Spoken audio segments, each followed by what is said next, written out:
evento mais esperado de Curitiba já começou e hoje o Bem na Pauta conversa com uma das principais mentes por trás desse festival que já está no sangue do curitibano. A 33ª edição do Festival de Curitiba começou ontem e segue por 2 longas semanas até o dia 6 de abril. A programação conta, claro, com espetáculos teatrais premiados e aclamados pelo público, mas também espetáculos de dança, circo, humor, música, oficinas, shows, performances. É uma experiência completa. Se for a sua primeira vez por aqui, prazer, eu me chamo Luísa Mainardes e eu sou repórter aqui do Bem Paraná. Quem opera pra gente é o Evandro Soares e a coordenação do estúdio é da Josiane Hitz. Então, pro assunto de hoje, a gente tem o prazer de receber um dos fundadores do Festival de Curitiba, Leandro Knopfhaus. Seja muito bem-vindo. Obrigado, Luísa. Obrigado por receber aqui. Imagina, você está há muito tempo nessa vida do Festival de Curitiba, mas eu queria falar, antes da gente comentar sobre o festival, eu queria te conhecer um pouquinho melhor, eu queria saber quando que o interesse pelas artes entrou na sua vida pela primeira vez, porque pelo que eu sei, a sua casa já era uma casa recheada de artes, é isso mesmo? Assim, eu sou nascido em Curitiba, em 1973, há bastante tempo. Uhum. Meus pais também são nascidos em Curitiba, filhos de imigrantes. E na casa dos meus avós, casa dos meus pais, sempre a gente teve muito incentivo à literatura, ao cinema, aos artes visuais e também, claro, ao teatro. Uhum. A leitura eu já falei, né? Então, a gente sempre foi muito, muito incentivado a consumir todos os tipos de... tudo que é informação, na verdade, e também todas as formas de manifestação artística. Uhum. A escola também, estudei na escola israelita, que fica aqui perto do estúdio. Depois estudei no Cefet, onde tinha um grupo de teatro também. Então, a minha formação, ela sempre passou por esse contato com todos os tipos de manifestações e de linguagens artísticas. Uhum. E quando eu tinha, então, 18 anos, aprovado no curso de administração da Universidade Federal do Paraná, a Federal entrou em greve, depois de 3, 4 semanas de aula, entrou em greve. E a gente está falando de um tempo diferente, né? Não era um tempo que a comunicação não era instantânea. Uhum. O telefone celular não existia comercialmente disponível para as pessoas. Internet não era tão facilitada. Não, a internet era uma ferramenta militar americana ainda, né? Ok. Então a gente não podia, por exemplo, não podia viajar, porque se a Federal resolvesse voltar às aulas amanhã, Você não tinha nem como voltar, nem ficar sabendo, etc. E aí nesse volta, não faz nada, faz alguma coisa, né, da Federal, se eu não estou enganado, a greve durou 3 meses, acho que foi de março, abril e maio, até junho do mesmo ano, ou 2 meses, mas foi uma greve longa. Uhum. Eu acabei ficando em casa, né, esperando que alguma coisa acontecesse, que as aulas voltassem. No ócio. No ócio criativo, né. Uhum. E aí, nesse tempo, eu consumi tudo que a cidade podia oferecer, né, era uma cidade bem diferente também naquela época. Uma cidade que tinha... a gente escolhia os filmes pela sala, não pelo filme. Uhum. O que está passando no Cine Condor, o que está passando no Cine Astor. Não existia cinema em shopping, por exemplo. Sim. O cinema era na rua. E tinha um espetáculo de cinema, de teatro em cartaz. Em toda a cidade. Em toda a cidade. E daí, depois de assistir a espetáculo, surgiu Curitiba é uma cidade tão cheia de salas. Sim. Hoje a gente vive uma escassez de salas. Naquela época a gente até tinha uma coisa um pouco mais disponível. Uhum. Uma sala que pegou fogo aqui na Cândido de Abreu, que era o Teatro do SESI, Teatro de Bolso na Praça Rui Barbosa fechou. Enfim, Curitiba tem uma escassez hoje de salas, mas esse é um assunto para uma outra conversa. Naquela época tinham salas bastante ativas, mas a programação só com um espetáculo no Guairinha. Uhum. E aí, depois de assistir esse espetáculo, surgiu uma conversa assim, entre amigos. Curitiba tem tanta estrutura e não tem oferta. Uhum. Né? O que a gente veio fazer aqui em Curitiba um festival de teatro, assim como tem em Gramado um festival de cinema. E aí eu não sei explicar muito como alguém deveria fazer pra gente, começaram a fazer. Né? Uhum. O fato é que isso aconteceu então, nesse período aí de abril, maio de 91, e em março de 92 o festival começou, dia 19 de março de 92, inaugurando a Ópera de Arame, que foi construída para o festival, utilizando onde hoje é o espaço do Canal da Música, aquele local que ainda não era Canal da Música, que era um espaço amplo e livre, um antigo estúdio de televisão, e que usamos também como uma sala nova para a cidade. mais outras 3 salas, o Teatro da Reitoria, o Teatro do Sesc e o Teatro Paiol, e fizemos 2 espetáculos na rua. A gente apresentou, então, 14 espetáculos, 28 apresentações diferentes. Caramba. E conseguimos levar 25 mil pessoas. E o evento foi um sucesso muito maior do que todo mundo podia imaginar. O patrocinador, os artistas, nós mesmos, né? Nessa cidade diferente que ela é hoje, só o fato de você ter um espetáculo de teatro na segunda e na terça-feira é uma coisa incrível, que repercutia absurdamente, né? Fazer um espetáculo na rua era uma coisa que Curitiba não estava acostumada, né? Vou voltar de novo no tempo.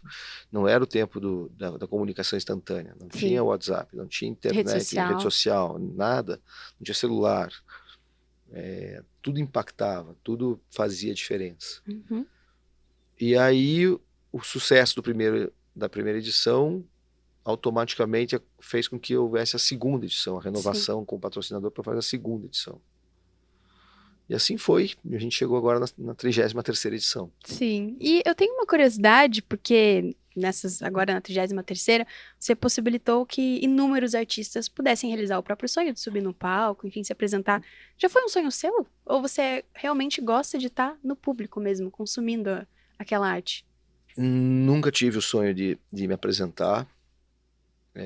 Ao longo do tempo desenvolvi assim, uma habilidade maior, uma tranquilidade maior para falar em público, não que eu me sinta confortável para isso, mas bastante vezes fazendo isso você vai se acostumando, né? E gosto sim de ser público, gosto de montar os espetáculos, o que a gente chama de produção. Então existem várias camadas da produção. Sim. Né? Eu gosto da produção, tem gente, por exemplo, minha sócia Fabíola, ela gosta da montagem, do cenário, do prego, do martelo, de estar em cima do palco, entender como é que entra um ônibus no palco. Eu já gosto um pouco menos disso. O que eu gosto mais é de juntar as pessoas. Então a gente pega um texto, a gente lê e fala assim, mas talvez aquela pessoa possa fazer esse cenário, talvez essa pessoa possa fazer o figurino, talvez essa pessoa tenha uma solução bacana para montar. Então eu gosto de juntar isso. E o que eu mais gosto, na verdade, é de apresentar isso pronto. Entendi. De viabilizar isso, de colocar os ingressos à venda, e depois de ver as salas, né, cheias assim. Essa é a minha arte. Ah, legal, muito legal. E para você, quando que o festival ele tomou esse passo de deixar de ser um festival de teatro e se tornar um festival de arte mesmo? Um festival que engloba além de peças teatrais? Essa foi uma situação muito natural, muito orgânica, que cresceu com o festival. Porque a partir do momento que você faz um movimento, naturalmente outras atividades vão se juntando. Então, logo no primeiro festival de teatro em Curitiba, em 1992, claro que Curitiba tinha uma programação bem menor do que é hoje, mas tinham coisas acontecendo. Né? E naquela época tinha um guiazinho semanal da cidade chamado... Como é que chamava? Era na Casa do Ingresso. Tipo uma revistinha, assim? Era uma filipeta que chamava, acho que, Guia de Bolso. Eu já vou lembrar. Eu falei, bom programa. Bom programa. Bom programa. Legal. O programa era uma filipeta que dobrava em 6 partes, você abria e tinha programação. Então, logo no primeiro festival, a gente pegou o bom programa e procurou as pessoas e disse, a gente vai fazer uma programação aqui em março. Podemos chamar vocês de programação associada? Sim, bacana, porque a gente dá comunicação para os outros e tal. Sim. Eis que em 97 eu fui para Edimburgo, onde é realizado o maior festival de artes do mundo, o Festival de Edimburgo. Uau. Que começou em 1947, no pós-guerra, para justamente levar turistas para a cidade. E o Festival de Edimburgo, ele é a soma de diversos festivais. Então ele tem o Festival Internacional de Teatro, que é como se fosse a nossa mostra do Zé Camargo. Sim. Ele tem o Fringe, onde a gente copiou o modelo e o nome. Ele tem o Festival de Bandas Marciais, ele tem o Festival de Livros, ele tem o Festival de Cinema. São 15 ou 16 festivais que compõem o Festival de Edimburgo, que acontece durante as 4 semanas de agosto. É o mês inteiro. É o mês inteiro em agosto. E indo para lá, em 1997, eu percebi que a gente tinha um caminho que podia ser parecido. Então, eu voltei para cá e a gente mudou o nome da programação associada e já chamou de Fringe. O que é o Fringe? O Fringe são os espetáculos que não recebem um convite oficial do festival. Quem recebe um convite oficial, e eu não gosto desse termo oficial, mas oficial para dizer que realmente parte da gente, né? Porque a gente não é um órgão público, nada, mas Sim. um convite Passa formal pelo nosso, passa festival. pelo festival, a gente convida peças de teatro para virem se apresentar em Curitiba. Quais são essas peças? Tem 3 pessoas que a gente tem, que são nossos curadores, são pessoas que trabalham com teatro há muitos anos e que olham para o cenário nacional, veem o que está sendo produzido nos maiores centros e nos menores centros, eles têm essa informação, eles buscam assistir aos espetáculos e oferecem para a gente uma lista. Ok. Que tem que ter mais ou menos entre 25 e 30 peças diferentes, que é o que cabe, tanto na quantidade de salas que nós temos, quanto no orçamento que nós temos, quanto na capacidade de gestão, recurso humano, de gestão, de equipamento, de hotéis, etc., que nós temos. Esses espetáculos convidados, a gente chama de Mostra Lúcia Camargo. O Fringe são os espetáculos que vêm espontaneamente. Para eles virem, é claro que a gente dá algum tipo de incentivo. Nós ajeitamos algumas salas de teatro, porque quem não é muito próximo a esse meio, talvez não saiba, mas Curitiba tem mais de 100 salas de teatro. Caramba! Só que muitas delas com pouca condição de receber espetáculos. Sim. Por condição de receber espetáculos, entenda, tem que ter uma estrutura de som, de sonorização, de iluminação, mínima estrutura de conforto para o espectador, cadeiras, etc. E essas salas são salas meio que ocas, meio que vazias, que o festival tem que preparar na época do festival para poder receber alguns desses espetáculos. E então o festival oferece essa estrutura e os artistas, as peças ou as companhias de teatro vêm para Curitiba, ou já estão em Curitiba, e se apresentam com alguns objetivos. Um, de simplesmente serem vistos. Outro, de ganhar dinheiro vendendo ingresso. Outro, de testar espetáculos para públicos, para depois entrar em cartaz. Outro, de ser vistos, quando eu falei a primeira vez serviço, foi pela plateia. Pode ser visto também por compradores internacionais que vêm para Curitiba dos mais diversos lugares, da Ásia, da Europa, da África, vêm olhar, do Brasil, claro, né? Vêm ver espetáculos aqui para depois contratarem e colocarem como programação nos seus teatros. Certo. Muita gente talvez não saiba que existe um mercado das artes, um mercado das peças de teatro que o festival alimenta também. Assim como o Festival de Curitiba viaja para procurar espetáculos em outros festivais, a gente também recebe pessoas esses que estão em busca. Programadores que estão em busca de espetáculos para comprar. Ai, que legal, não sabia disso. Quase como uma feira, assim. Quase como uma feira, perfeito. Inclusive tem um momento business mesmo, em que as pessoas se encontram como um pitch, uma apresentação de empresas startup que estão buscando investidores, eles se apresentam numa mesa, tem uma conversa de 10 minutos e depois roda. Isso acontece aqui, nós fazemos 30 desses compradores para Curitiba que ficam nesse período. Então isso faz com que espetáculos tenham interesse em vir para o Fringe e a gente faça então esse outro grupo de peças do festival, que são os espetáculos não convidados. A única condição para os espetáculos participarem é que tenham pelo menos 80% dos participantes profissionais. Ah, entendi. É a única condição que o festival coloca. Tem um único requisito. Entendi.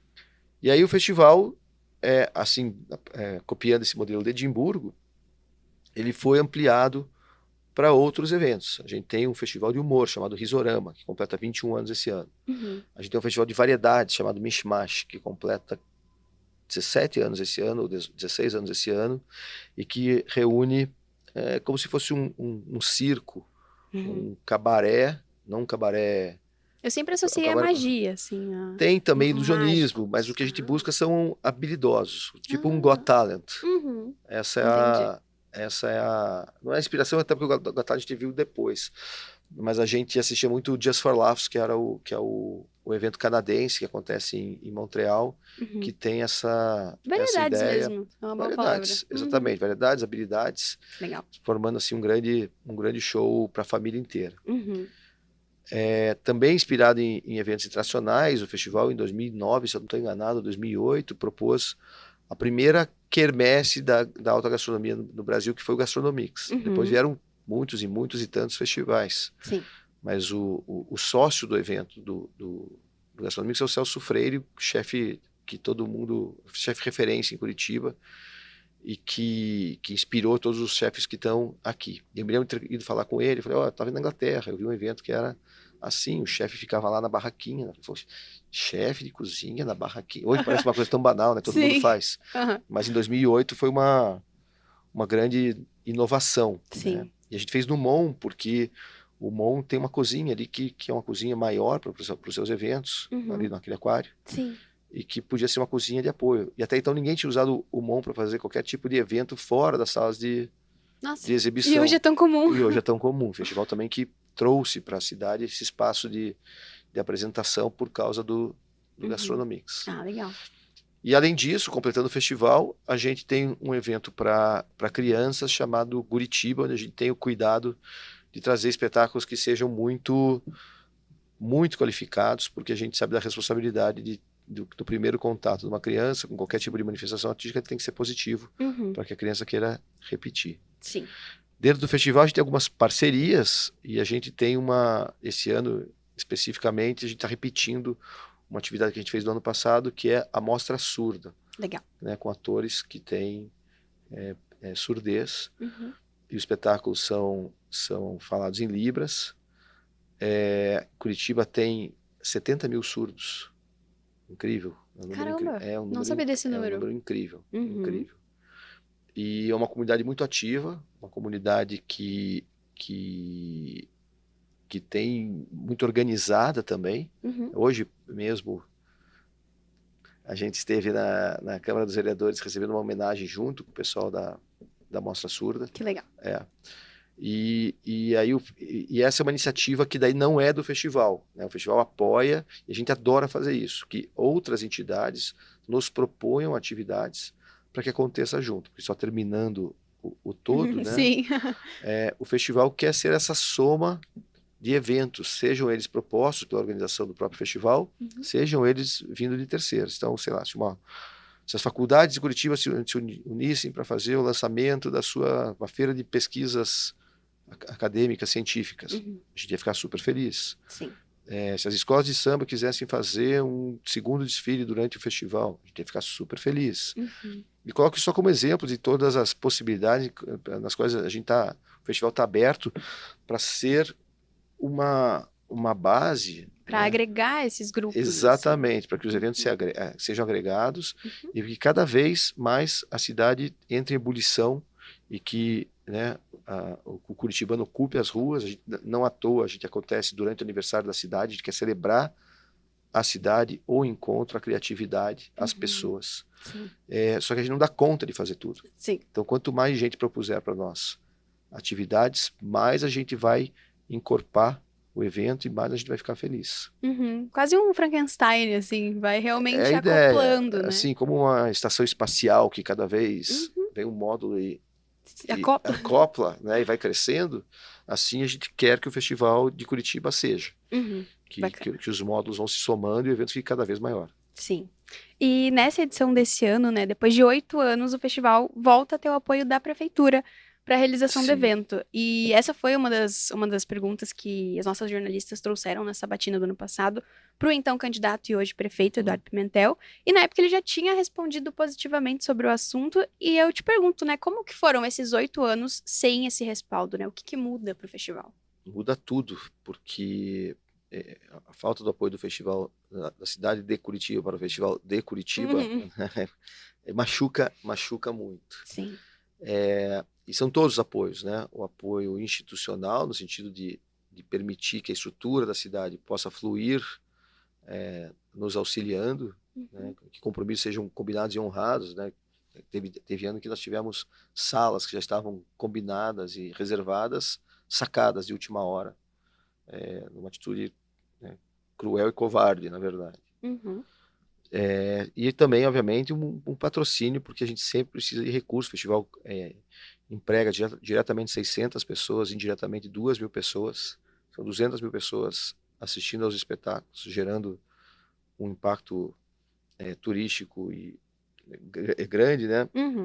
Na cadeia toda de serviços, impacta também, seja no restaurante, no estacionamento, tem casais que contratam babás para ficar em casa, tudo isso é dinheiro circulando, né? Uhum. Várias e vários outros, o pipoqueiro, várias e outras Comércio. atividades, Uhum. comércio, porque fica mais agitado, a gente tem esse retorno de várias entidades de classe dizendo que o festival realmente impacta. A gente tem a pesquisa do sindicato dos hotéis ou do trade turístico, Uhum. mostrando que é o evento que mais atrai. Na verdade, talvez hoje em dia o Natal atraia, mas até esse investimento super grande feito pela Prefeitura do Natal era o festival. Uhum. E a gente, né, por 8 anos, ficou sem esse apoio. O Eduardo, que é uma pessoa sensível, uma pessoa acessível e acessível, né?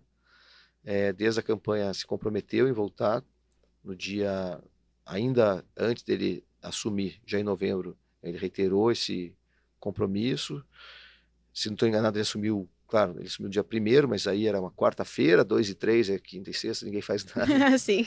Na segunda-feira, dia 6, eu já estava em contato com o presidente da Fundação Cultural de Curitiba, e as portas da prefeitura foram abertas em várias frentes, né? Foi uma recepção muito, muito acolhedora Sim. com a Secretaria de Turismo, com a Secretaria de Comunicação, com a Secretaria de Cultura, Uhum. e a gente tem feito uma parceria que eu acho que ela está sendo construída, né? E eu acho que vai mostrar os resultados aí durante essas 2 semanas de festival. Bacana. Eu acho que a gente, como público, às vezes não tem noção dessa importância, que até trânsito, bloqueio de ruas, enfim, se for necessário, acesso a espaços públicos, Sim. a própria divulgação, porque a prefeitura é um canal de divulgação muito grande, né? Perfeito. Como isso faz diferença, né? E eu lembro que ano passado, muito do objetivo do festival foi trazer o norte para o sul. Eu queria perguntar qual que tem sido essa proposta para 33ª edição, o que vocês têm prezado para essa programação, o que você poderia destacar para a gente? A gente tem 2 frentes maiores, por assim dizer, né? A gente tem um compromisso, claro, com a questão mais acadêmica, mais fechada. Então, os curadores, eles têm uma linha curatorial que eles querem seguir, têm um objetivo, e eu acho que essa essência nos dá segurança para dizer que a gente não é um evento só um apanhado do que são as maiores bilheterias, porque isso seria muito fácil fazer. Sim. Eu acho que o festival está aí para trazer espetáculos que não viriam para Curitiba se não fosse o festival. Legal. Ao mesmo tempo que a gente tem um compromisso com o público. A gente não pode ser tão hermético, tão fechado, né? Não, vamos ficar aqui só nos curadores, só nas coisas que faz sentido pra gente. Exatamente, tem que fazer sentido para o público. Então a gente tem que fazer essa composição. Esse ano, a linha que rege o festival, que nos leva, é a questão do etarismo. A gente buscou muitos espetáculos que tivessem a presença, de alguma forma, de participantes mais velhos. Hoje em dia é difícil dizer o que é mais velho, né? Eu tenho meu pai com 78, minha mãe com 74, absolutamente jovens e joviais. Sim. Né? Eu tenho 51 e acho que também que tem essa forma de lidar com as coisas, né? Mas é claro que o corpo sente, a cabeça é mais lenta e etc, etc. Então a gente buscou basicamente essa linha. Inclusive a gente está trazendo um diretor argentino que está em Curitiba há 3 semanas, e ele fez uma audição, uma seleção de atores com atores, na verdade, de participantes, não precisa ser ator, né? Ah, legal. São pessoas acima de 65 anos que estivessem dispostas a participar do espetáculo que nós vamos apresentar nesse sábado e domingo, 30 e 31, se eu não estou enganado, na Praça Santos Andrade, 29 e 30, na Praça Santos Andrade, sábado e domingo. Estão pegando aqui os idosos, né, nesse trabalho de intercâmbio. E basicamente todos os espetáculos têm alguma coisa que puxe para isso. Sim. Agora, para o público em geral, a gente tem grandes nomes da televisão, a gente tem comédias, a gente tem espetáculos grandiosos, como, por exemplo, o Rei Charles, que é um espetáculo que jamais viria para Curitiba se não fosse o festival, porque é um esforço logístico, técnico, gigantesco, né? São acho que 70 pessoas que vêm para se apresentar por 2 dias. Realmente. Né? Mas a nossa filosofia é para isso. E acho que sempre é importante aproveitar. E resumindo isso tudo, né, quando eu coloco aqui a parte mais acadêmica, mais teórica, para a parte mais popular, no sentido de acessível para o público em geral, é o nosso mote, que é o nosso slogan, que é o Festival para Todos. A gente quer ter um festival que seja para todos os repertórios. Se as pessoas nunca foram ao teatro, vão achar um espetáculo que vai agradar. Se as pessoas conhecem toda a obra de Shakespeare, Nelson Rodrigues, Beckett, etc., vão achar, né, vai achar um espetáculo que vai agradar. Uhum. Para todos os bolsos, porque a gente tem muitos espetáculos gratuitos e muitos na rua, né, até R$ 85 é o ingresso mais caro, que também, de certa forma, hoje em dia não é uma coisa tão exorbitante e fora, tem ingresso aí 10 vezes mais caro que isso, né? Às vezes até mais. Mas enfim, sei que R$ 85 pode pesar, ainda mais quando se vai em 2 ou 4 pessoas. Não é, eu sei que não é barato, né? Não estou diminuindo aqui. Sim. Sendo que a maioria das pessoas tem acesso à meia entrada também, é importante dizer. Mas enfim, vai de 0 a 85, então para todos os bolsos, todo o repertório, todos os bolsos, todas as idades, especialmente, né, nesse ano com a questão do etarismo, mas do 0 ao 120 temos espetáculos para todas as idades. Uhum. Para todos os horários, Okay. e para grande parte da distância geográfica, né? Uhum. A gente tenta bastante tirar os espetáculos do centro, muito embora a estrutura para você apresentar espetáculos esteja concentrada, que na verdade, né? Concentrado no centro é uma redundância, um pleonasmo, né? Porque concentrar já tem a palavra centro dentro dela, né? Mas estão concentrados no espaço central da cidade, então às vezes é mais difícil levar espetáculos para as pontas da cidade, mas a gente está levando, tem o Teatro da Vila, a gente tem espetáculos lá, legal. E a gente busca sempre, sim, porque toda paróquia normalmente tem um lugar para fazer uma apresentação. Se não é paróquia, tem algum clube, se não é um clube, tem uma creche, tem uma associação de moradores de bairro, uma quadra. A gente sempre tenta adaptar esses espaços que são, né, públicos no sentido de caber pessoas, né, para levar o festival para as pontas da cidade. Então, o Festival para Todos ele tem esse sentido também. E aí vai também, claro, né, sem querer polemizar de maneira alguma, tem todos os discursos, né? Então vai para até para todas as ideologias. Quem gosta mais do azul tem mais azul, quem gosta mais do vermelho tem mais vermelho, quem gosta mais do amarelo tem mais amarelo, quem gosta mais do laranja tem mais laranja, tem tudo, né? Tem verde, tem todas as cores. Sim, bacana. Realmente vocês levam isso a sério. Sim. E é um trabalho de ficar equilibrando os pratinhos, né, eternamente. O tempo inteiro. E essa é a sua vida há muitos anos, Leandro. Eu fico muito impressionado que você só tinha 18 anos, então é a sua vida adulta inteira, praticamente, é trabalhar em função do festival. E eu fico pensando, né, você tem sonhos mais altos ainda? Você comentou um pouco sobre, por exemplo, as escolas de samba, as universidades, essa possibilidade. O que você ainda não fez que você gostaria de tentar? Tem algo? Não fiz muitas coisas na vida, né? Mas no festival, a gente tem um amigo, quando eu falo a gente, é a Fabiola Passini, minha sócia, e eu, né? Um amigo, um guru, um cara super bacana, cineasta, chamado Gil Baroni. E o Gil é um cara de frases, assim, que bem agudas, bem precisas, perfeito, adjetivo. Bem precisas, e ele usa, né, a famosa frase do Belchior, que é o novo sempre vem. Então eu acho, assim, o meu caminho agora é fazer uma transição para o novo. A Fabiola já vem assumindo o festival desde antes da pandemia. Na verdade, o festival 2020, que era o primeiro festival dela, foi o da pandemia e a gente teve que cortar, né?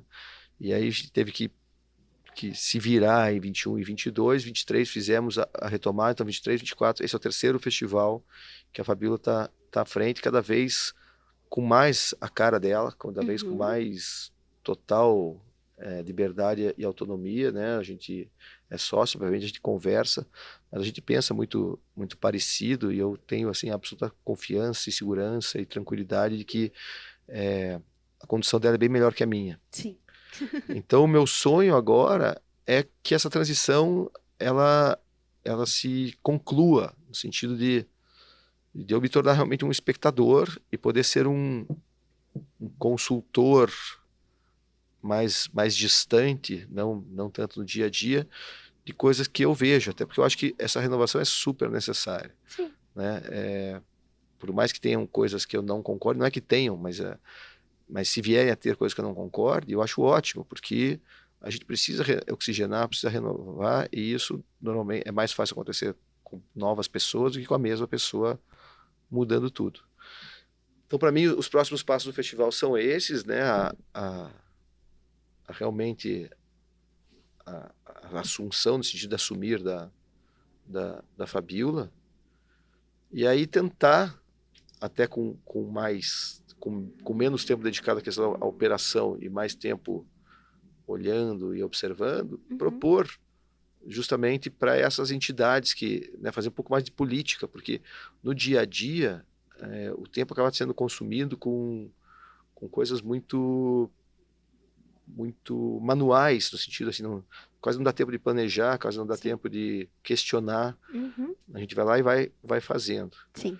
Então, se eu tivesse assim um ano de antecedência para juntar os reitores, por exemplo, é uma coisa que a gente poderia fazer. Um ano de antecedência para juntar o comércio. Em Edimburgo, inclusive, quem tiver um dia a oportunidade de conhecer, não só a cidade como o festival... Você me deixa super curiosa agora para conhecer. Eu super recomendo. É uma cidade linda. E a cidade tem 500 mil habitantes. Durante o festival, circulam outras 800 mil pessoas pelo festival. Caramba. É uma loucura, assim. Então, assim, qualquer dormitório de universidade vira Airbnb e caro, né? E o que o comércio faz? O comércio aumenta os seus preços, afinal de contas tem mais gente circulando. Aqui é muito comum as pessoas me falam assim, por que você acha que a gente fazer uma liquidação? E eu falo assim, não, ao contrário. Não é o momento de baixar. Né? Teoricamente, a gente quer viver uma alta temporada. Sim. Mas para que essa alta temporada exista, a gente precisa de planejamento, de tempo. A gente precisa que a prefeitura, como exemplo, né? Agora, a gente está super feliz que eles estão patrocinando, porque eles nos garantem um patrocínio de 3 anos para a gente conseguir esse tempo, porque o governo do estado nos garante um patrocínio de 3 anos para a gente poder se planejar, que as empresas que nos patrocinam nos garantam um patrocínio de pelo menos 3 anos para a gente poder ter essa tranquilidade, para oferecer para a Fabiola essa tranquilidade para tocar o evento, e eu poder pensar daqui 4, 5 anos, porque hoje a gente não tem esse respiro, para conseguir exatamente. pensar tão à frente. Exatamente. Então, o meu sonho grande nesse momento é ter um planejamento de médio prazo, com a Fabiola tocando o evento à frente e eu podendo respaldá-la. Legal. E até podendo conhecer outros projetos, você comentou o dia de Edimburgo, mas imagino que pelo mundo afora a gente tem vários outros que podem ser uma inspiração para Curitiba. Sem dúvida. O Festival de Adelaide na Austrália, o Festival de Avignon na França. Legal. O Festival de Halifax, no Canadá, são todos festivais assim que tomam as cidades e que representam a cidade. Tem muito festival que acontece, mas a cidade não se envolve, a cidade acaba não sabendo o que está acontecendo. Sim. Especialmente se a cidade é maior. Né? Então, para a gente é um desafio em Curitiba envolver a cidade. Quanto mais a cidade cresce... A tendência é só crescer. Né? E como é que a gente continua sendo relevante numa cidade que tem mais gente, mais oferta. Então, são desafios grandes para você continuar fazendo a diferença. Sim. Muito bem, então lembrando a todo mundo que está escutando a gente, a 33ª edição do Festival de Curitiba acontece até o dia 6 de abril, tem cerca de 350 atrações que estão te esperando e os ingressos podem ser adquiridos tanto em festivaldecuritiba.com.br, a gente vai deixar aqui na tela, e também na bilheteria física do Shopping Miller, que fica ali no primeiro andar, pertinho da Renner. Leandro, por favor, eu peço para você deixar um convite para o nosso público, por que eles não devem perder a chance de aproveitar pelo menos que seja uma peça, que seja uma performance, um espetáculo. Porque o festival é para todos, e a ideia é que ele esteja espalhado na cidade, e a ideia é que ele tenha, como das 350 atrações, 1/3 delas é gratuita aí na rua. Essas 350 atrações, cada uma tem no mínimo 2 apresentações, mas em média 3, então a gente está falando aqui de 1.000 apresentações diferentes durante 14 dias, ou seja, de 80 apresentações diferentes por dia, se a gente fizer uma média linear, né? Ela não é bem assim, ela oscila, mas enfim, para ficar fácil, né? São 80 atrações diferentes, nos mais diversos lugares, nos mais diversos horários, nos mais diversos repertórios, e que, na verdade, basta se organizar, porque tem, né? A ideia é que seja acessível para todo mundo. Então, o festival para todos e para cada um. Sim. Que cada um participe. Perfeito, muito obrigada pela sua participação aqui no Bem na Pauta, Leandro. Muito obrigado pelo espaço. Imagina. E obrigada a você também que ficou até o final. Não esquece de deixar um gostei, comentar quais outros assuntos que você acha interessante da gente trazer aqui pro estúdio. Não esquece de seguir o Bem Paraná nas redes sociais e o Festival de Curitiba também. Eu te vejo no próximo episódio. Tchau, tchau. Tchau.